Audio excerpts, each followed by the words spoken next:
Another impact of the war between Israel and Hamas has been economic. Companies like Starbucks have found themselves on the wrong end of a consumer boycott. The coffee chain sued one of their unions over the use of the Starbucks name and logo in a social media post supporting Palestine. The lawsuit triggered backlash that includes the boycott.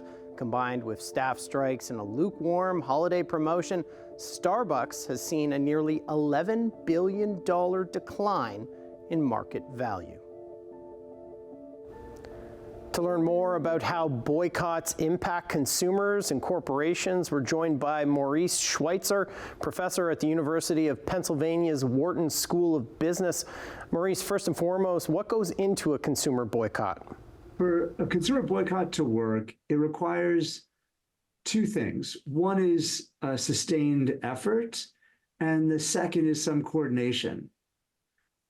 The other issue that I'd sort of raise is that we can think of boycotts that are either one-sided, like following BP's oil spill, nobody was more likely to buy BP oil, or two-sided, where calls to boycott something, and we saw this a lot with the Trump presidency, people calling to boycott one side or another, you end up, in some cases, fueling people to purchase more.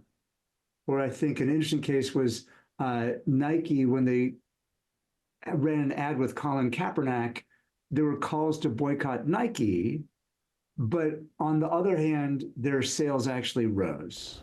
The Boycott, Divestment, Sanctions Movement is an organization that works to end what they call international support for Israel's oppression of Palestinians. Are boycotts an effective tool for achieving change?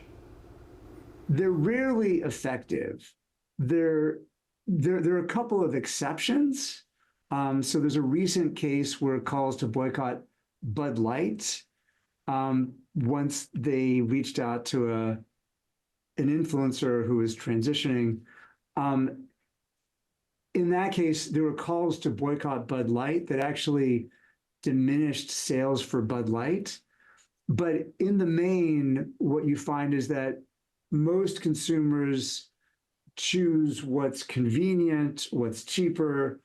They don't like being inconvenienced over a long period of time.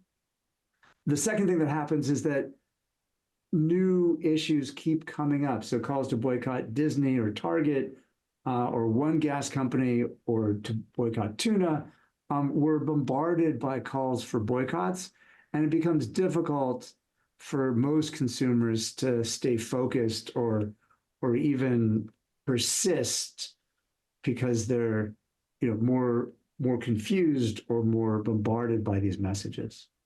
How can companies maintain brand reputation amid divisive global issues? I think what's important is for companies to think about what their values are and to think about what their core stakeholders are. And I think one problem that Bud Light ran into was having a muddled message. Their message seemed to upset some of their core consumers. It didn't align with one of their key stakeholders. And then along with that, they didn't seem to be able to articulate what their values really were, what they stood for, if this was an issue that they cared about or not.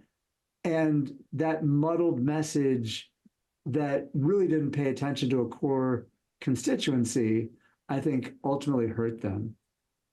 My advice would be for business leaders to articulate, what are the values? What do we care about? And to think about how that aligns with the employees that we have and the consumers that we serve. Thanks so much for speaking with us, Maurice. Thank you. Thank you.